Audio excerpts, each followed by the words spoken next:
Hey YouTube, this is Adventure Vin. I'm off the trail of Route 66 if you've been following.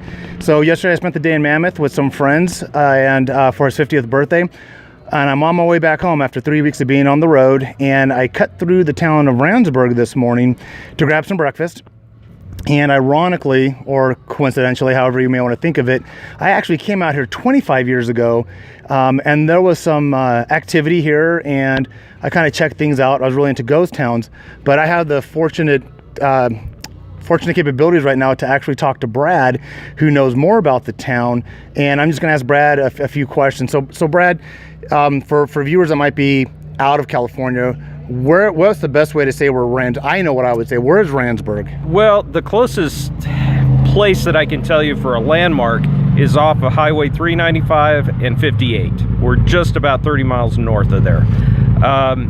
We're 20 miles south of Ridgecrest, but only a mile off the road, and I get hundreds of people every week telling me, I passed by here 1,000 times. That's the first time I've come in. It's great. We're having a blast.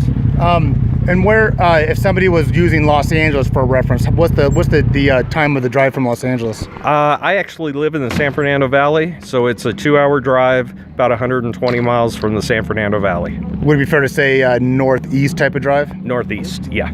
Okay, yeah. And as I was talking to Brad, an off-road vehicle was pulling up, but these are some of the things I did not see when I was out here 25 years ago, and there's some more dirt bikes here, much lighter than my KLR.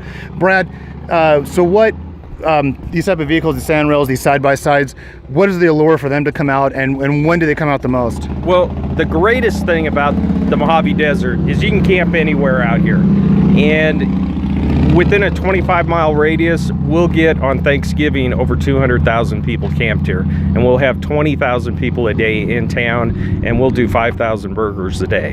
I mean, it is that insane.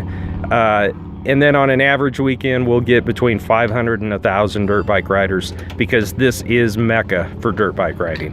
And as far as lodging goes, when you're talking about lodging, it's basically tent, RV. There's no like motels or hotels. There is, the Randsburg Inn is right across the street. We also have Airbnb out here, so you can rent a cabin. Several of these cabins on the hillside over here are rentable. They're about $100 a night. People come and stay all the time. Okay, and what was Randsburg originated as? What brought it here? It was founded by a couple of guys from South Africa, and they found gold here.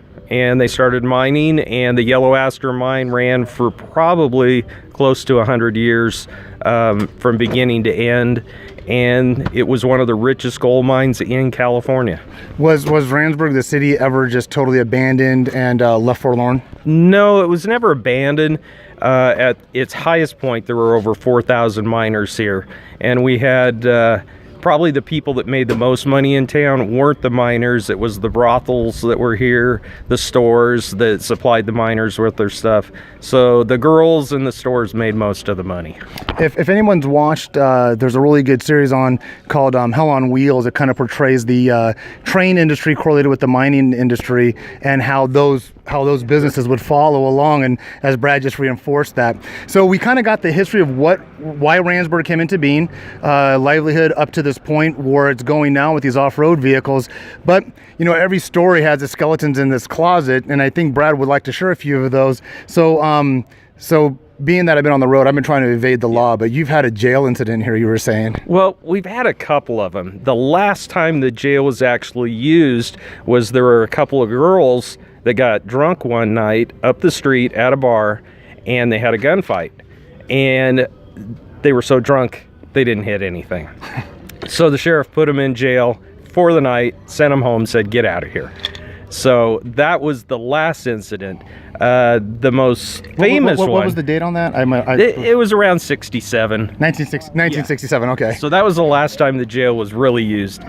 Before that, the most famous guy that was captured here was Freddy Krueger, who was from Bakersfield, and he was going through a divorce with his wife, and set his wife's house on fire and tried killing the wife and the kids, and he was captured here in Randsburg and put in the jail. Now you're saying his legal name is Freddy Krueger. The real Freddy Okay. Krueger. Any notable celebrities besides myself to come through to grace the streets of Randsburg? Any notable celebrities? We get guys all the time. Matt LeBlanc likes riding dirt bikes out here. He played Joey on Friends. There's a really good story of Johnny Depp. Johnny Depp. He was at the bar here with Olga. Olga lived to be 101 years old. She owned the bar in town, the Joint. Her only rule was you were not allowed to curse in her bar. And Johnny was up here doing a movie. He got liquored up. She warned him, do not curse in my bar. He continued to curse. She reached over, grabbed him by the ear, drug him out of the bar and said, you're out of here. And he sat on that front porch over there, laughed his butt off and said,